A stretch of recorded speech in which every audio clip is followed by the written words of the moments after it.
कौसल्या सुप्रजा रामपूर्वा सन्ध्या प्रवर्तते उत्तिष्ठ नरशार्दूल कर्तव्यं दैवमान्धिकम् कौसल्या सुप्रजा रामपूर्वा सन्ध्या प्रवर्तते उत्तिष्ठ नरशार्दूल कर्तव्यं दैवमान्धिकम् उत्तिष्ठोत्तिष्ठ गोविन्द उत्तिष्ठ गरुडध्वज उत्तिष्ठ कमलाकान्ता त्रैलोक्यं मङ्गलं कुरु उत्तिष्ठोत्तिष्ठ गोविन्द उत्तिष्ठ गरुडध्वज उत्तिष्ठ कमलाकान्ता त्रैलोक्यं मङ्गलं कुरु मातः समस्त जगतां मधुकैटभारे वक्षो विहारिणि मनोहर दिव्यमूर्ते श्रीस्वामि निःश्रित जनप्रियदानशीले श्रीवेङ्कटेश दयिते तव सुप्रभातम् मातः समस्त जगतां मधुकैटभारे वक्षो विहारिणि मनोहर दिव्यमूर्ते श्रीस्वामि निःश्रित जनप्रियदानशीले श्रीवेङ्कटेश दयिते तव सुप्रभातम् तव सुप्रभातमरविन्दलोचने भवतु प्रसन्नमुखचन्द्रमण्डले विधिशङ्करेन्द्रवनिताभिरर्चिते वृषशैलनाथ दयिते दयानिधे अत्र्यादिसप्तऋषयः समुपास्य सन्ध्याम् आकाशसिन्धुकमलानि मनोहराणि आदाय पादयुगमर्चयितुम् प्रपन्नाः शेषाद्रिशेखर विभो तव सुप्रभातम्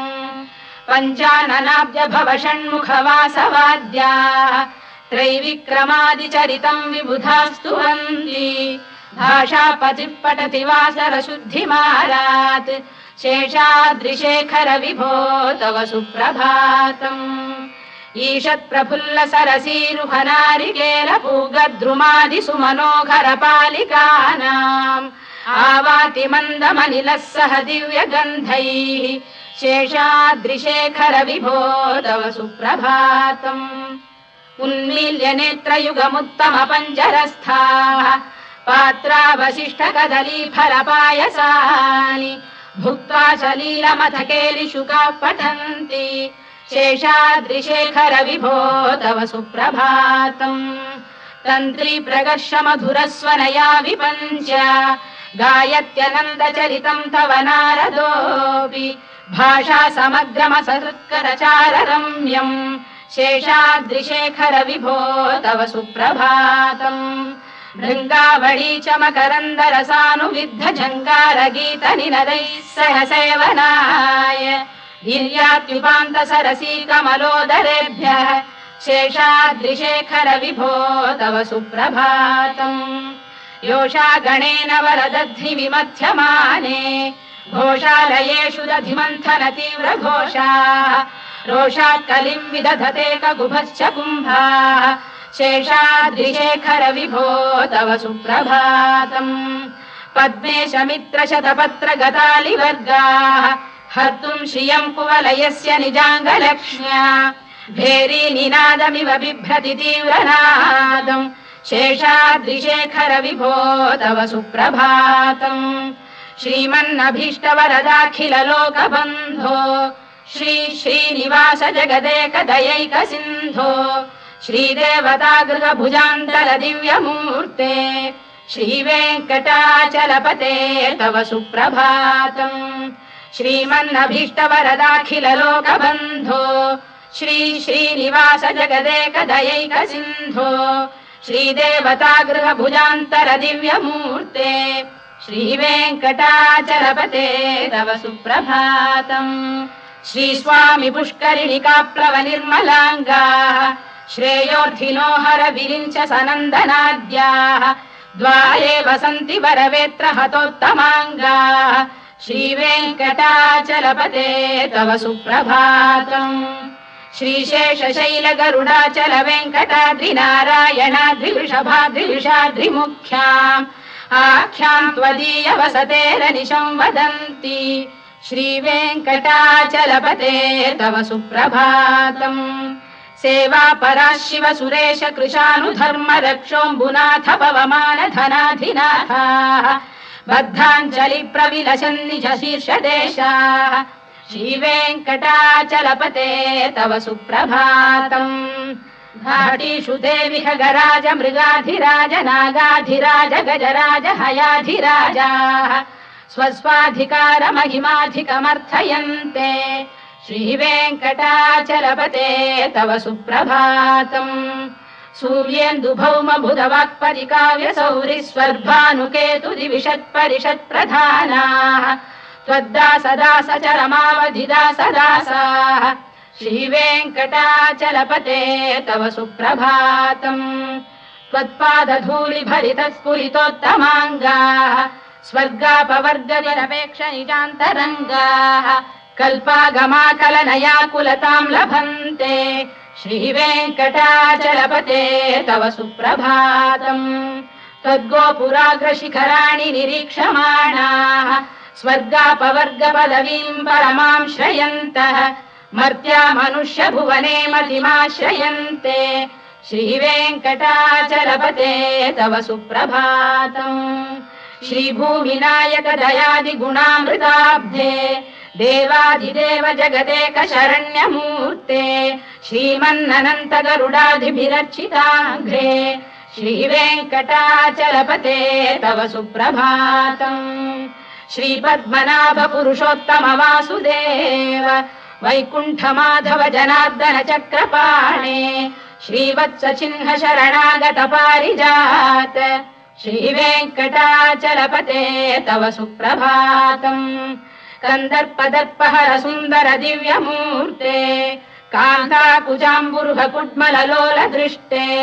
कल्याण निर्मल गुणाकर दिव्य कीर्ते श्रीवेङ्कटाचलपते तव सुप्रभातम्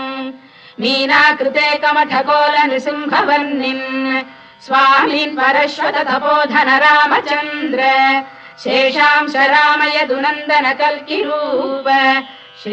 श्रीवेङ्कटाचलपते तव सुप्रभातम् लीलालवङ्ग घनसार सुगन्धितीर्थम् दिव्यम् वियस्सरिति हेम घटेषु पूर्णम् धृत्वाद्य वैदिक शिखामणयः प्रहृष्टाः तिष्ठन्ति वेङ्कटपते तव सुप्रभातम्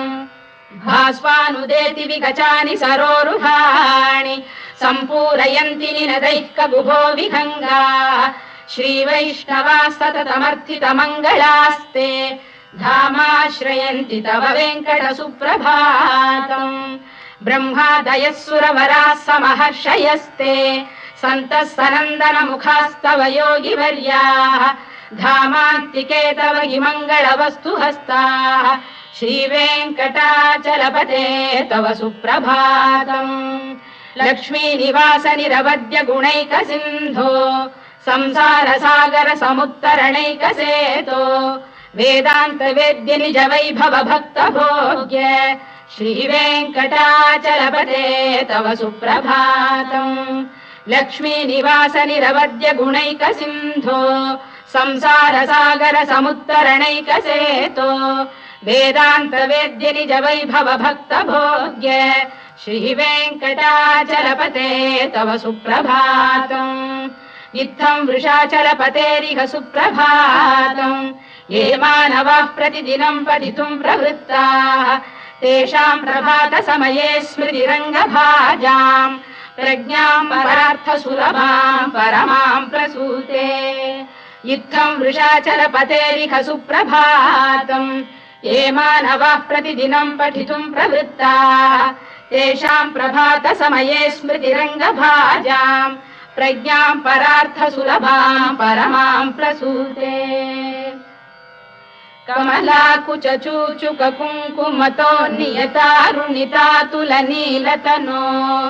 कमलायतलोचन लोकपते विजयी भव वेङ्कटशैलपते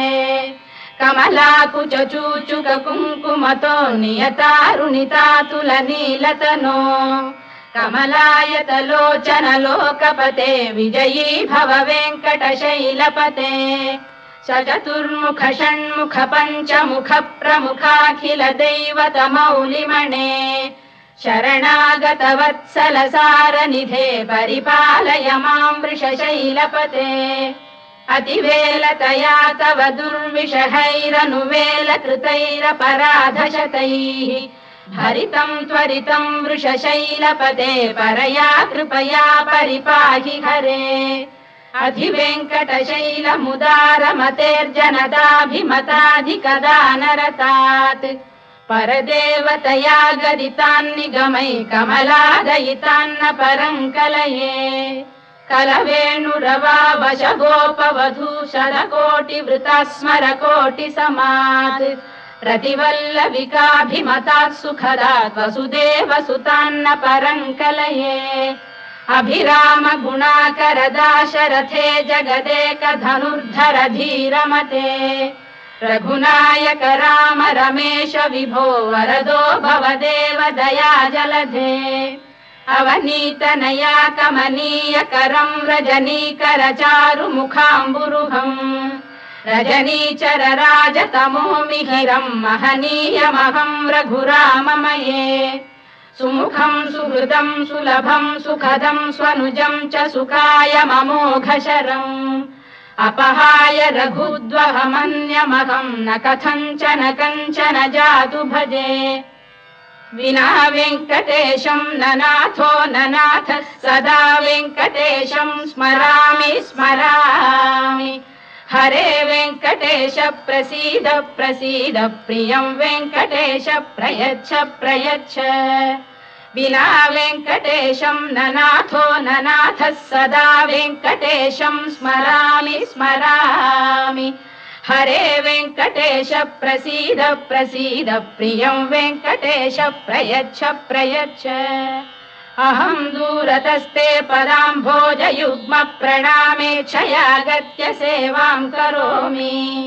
सकृत्सेवया नित्यसेवा फलं त्वं प्रयच्छ प्रयच्छ प्रभो वेङ्कटेश अज्ञानिना मया दोषानशेषान् विहितान् हरे क्षमस्वत्वं शेषशैलशिखामणे अज्ञानिना मया दोषानशेषान् विहितान् हरे क्षमस्वत्वं शेषशैलशिखामणे ईशानां जगतोऽस्य वेङ्कटपतेर्विष्णोः परां प्रेयसीं तद्वक्षस्थलनित्यवासरसिकां तत्क्षान्तिसंवर्धिनीं पद्मालङ्कृतपाणिपल्लवयुगां पद्मासनस्थां श्रियम् वात्सल्यादिगुणोज्ज्वलां भगवतीं वन्दे जगन्मातरम् ईशानां जगतोऽस्य वेङ्कटपतेर्विष्णोः परां प्रेयसीं तद्वक्षस्थलनित्यवासरसिकां तत्क्षान्तिसंवर्धिनीं पद्मालङ्कृतपाणिपल्लवयुगां पद्मासनस्थां श्रियम् वात्सल्यादिगुणोज्ज्वलां भगवतीं वन्दे जगन्मातरम् श्रीमन्कृपाजलनिधे कृत सर्वलोक सर्वज्ञ शक्तनत वत्सल सर्वशेषिन् स्वामिन् सुशील सुलभाश्रित पारिजात श्रीवेङ्कटेश चरणौ शरणं प्रपद्ये श्रीमन्कृपाजलनिधे कृत सर्वलोक सर्वज्ञ शक्तनत वत्सल सर्वशेषिन् स्वामिन् सुशील सुलभाश्रित पारिजात श्रीवेङ्कटेश चरणौ शरणं प्रपद्ये आनूपुरार्पित सुजात सुगन्धि पुष्प सौरभ्य सौरभकरौ समशन्निवेशौ सौम्यौ सदानुभवनेऽपि नवानुभाव्यौ श्रीवेङ्कटेश चरणौ शरणं प्रपद्ये सद्यो विकासि समुदित्वरसान्द्र राग सौरभ्य निर्भर सरोरुह साम्यवार्ताम् सम्यक् सुसाहसपदेषु विलेखयन्तौ श्रीवेङ्कटेश चरणौ शरणं प्रपद्ये रेखामयध्वज सुधाकलशातपद्रवज्राङ्कुशाम्बुरुह कल्पक शङ्ख चक्रैः भव्यैरलङ्कृततलौ परतत्त्वचिह्नैः श्रीवेङ्कटेश चरणौ शरणं प्रपद्ये ताम्रोदरद्युतिपराजित पद्मरागौ बाह्यैर्महोभिरभिभूत महेन्द्रनीलौ उद्यन्नखांशुभिरुदस्त शशाङ्कभासौ श्रीवेङ्कटेश चरणौ शरणं प्रपद्ये सप्रेम भीति कमलाकर पल्लवाभ्याम् संवाहनेऽपि सपदिक्लममादधानौ कान्ताववाङ्मनस गोचरसौ कुमार्यौ श्रीवेङ्कटेश चरणौ शरणम् प्रपद्ये लक्ष्मी मही तदनुरूप निजानुभाव नीलादि दिव्यमलिशीकर पल्लवानाम् आरुण्य संक्रमणतः किल सान्द्ररागौ श्रीवेङ्कटेश चरणौ शरणम् प्रपद्ये निर्ज्ञानमद्विधि शिवादि किरीटकोटि प्रत्युक्त दीप्तनवरत्न महप्ररोहैः नीराजना विधिमुदारमुपादधानौ श्रीवेङ्कटेश चरणौ शरणम् प्रपद्ये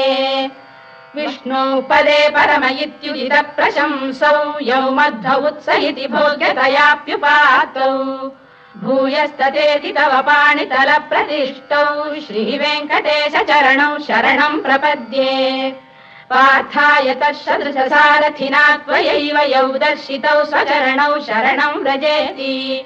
भूयोऽपि मह्यमिहतौ करदर्शितौ ते श्रीवेङ्कटेश चरणौ शरणम् प्रपद्ये मन्मूर्धिकालियपणे विकटाटवीषु श्रीवेङ्कटाद्रिशिखरे शिरसि श्रुतीनाम् चित्तेऽप्यनन्य मनसाम् सममाहितौ ते श्रीवेङ्कटेश चरणौ शरणम् प्रपद्ये अम्लानहृष्यदवनीतलकीर्ण पुष्पौ श्रीवेङ्कटाद्रिशिखराभरणायमानौ आनन्दिताखिल मनोनयनौ तवैतौ श्रीवेङ्कटेश चरणौ शरणम् प्रपद्ये प्रायः प्रपन्न जनता प्रथमावगाह्यौ मातुस्तनाविव शिशोरमृतायमानौ प्राप्तौ परस्पर तुलामतुलान्तरौ ते श्रीवेङ्कटेश चरणौ शरणम् प्रपद्ये सत्त्वोत्तरै सतत सेव्य पदाम्बुजेन संसारतारकदयार्द्रदृगञ्चलेन सौम्योपयन्तृमुनिना मम दर्शितौ ते श्रीवेङ्कटेश चरणौ शरणम् प्रपद्ये सत्त्वोत्तरै सतत सेव्य पदाम्बुजेन संसारतारकदयार्द्रदृगञ्चलेन सौम्योपयन्तृमुनिना मम दर्शितौ ते श्रीवेङ्कटेश चरणौ शरणम् प्रपद्ये श्रीशश्रिया घटिकया त्वदुपाय भावे प्राप्ये त्वयि स्वयमुपेय दया स्फुरन्त्या नित्याश्रिताय निरवद्य गुणाय तुभ्यम् स्याम् किङ्करो वृषगिरीश न जातु मह्यम् श्रीशश्रिया घटिकया त्वदुपाय भावे प्राप्ये त्वयि स्वयमुपेय दया स्फुरन्त्या नित्याश्रिताय निरवद्य गुणाय तुभ्यम् स्याम् किङ्करो वृषगिरीश न जातु मह्यम् श्रियकान्ताय कल्याण निधये निधयेऽर्थिनाम् श्रीवेङ्कटनिवासाय श्रीनिवासाय मङ्गलम् श्रियकान्ताय कल्याण निधये निधयेऽर्थिनाम् श्रीवेङ्कटनिवासाय श्रीनिवासाय मङ्गलम् लक्ष्मी सविभ्रमालोक सुभ्रू विभ्रम चक्षुषे चक्षुषे सर्वलोकानाम् वेङ्कटेशाय मङ्गलम् श्रीवेङ्कटाद्रिशृङ्गाग्रमङ्गलाभरणाङ्गये मङ्गलानाम् निवासाय श्रीनिवासाय मङ्गलम् सर्वावयव सौन्दर्य सम्पदा सर्वचेतसाम् सदा सम्मोहनायास्तु वेङ्कटेशाय मङ्गलम् नित्याय निरवध्याय सत्यानन्दचिदात्मने सर्वान्तरात्मने श्रीमद्वेङ्कटेशाय मङ्गलम् स्वतः सर्वविदे सर्वशक्तये सर्वशेषिणे सुलभाय सुशीलाय वेङ्कटेशाय मङ्गलम् परस्मै ब्रह्मणे पूर्णकामाय परमात्मने प्रयुञ्जे परतत्त्वाय वेङ्कटेशाय मङ्गलम् आकालतत्त्वमशान्तमात्मनामनुपश्यताम् अतृप्त्यमृतरूपाय वेङ्कटेशाय मङ्गलम् प्रायः स्वचरणौ पुंसाम् शरण्यत्वेन पाणिना कृपया दिशते श्रीमद्वेङ्कटेशाय मङ्गलम् दयामृततरङ्गिण्यास्तरङ्गैरिव शीतलैः अभाङ्गैः सिञ्चते विश्वम् वेङ्कटेशाय मङ्गलम् श्रद्भूषाम्बरहेतीनाम् सुषमावहमूर्तये सर्वार्तिशमनायास्तु वेङ्कटेशाय मङ्गलम् श्रीवैकुण्ठविरक्ताय स्वामी पुष्करिणीतटे रमया रममाणाय वेङ्कटेशाय मङ्गलम् श्रीवैकुण्ठविरक्ताय स्वामी पुष्करिणीतटे रमया रममाणाय वेङ्कटेशाय मङ्गलम् श्रीमत्सुन्दरजामातृमुनिमानसवासिने सर्वलोकनिवासाय श्रीनिवासाय मङ्गलम् मङ्गलाशासनपरैर्मदाचार्य पुरोगमैः सर्वैश्च पूर्वैराचार्यैः सत्कृतायास्तु मङ्गलम्।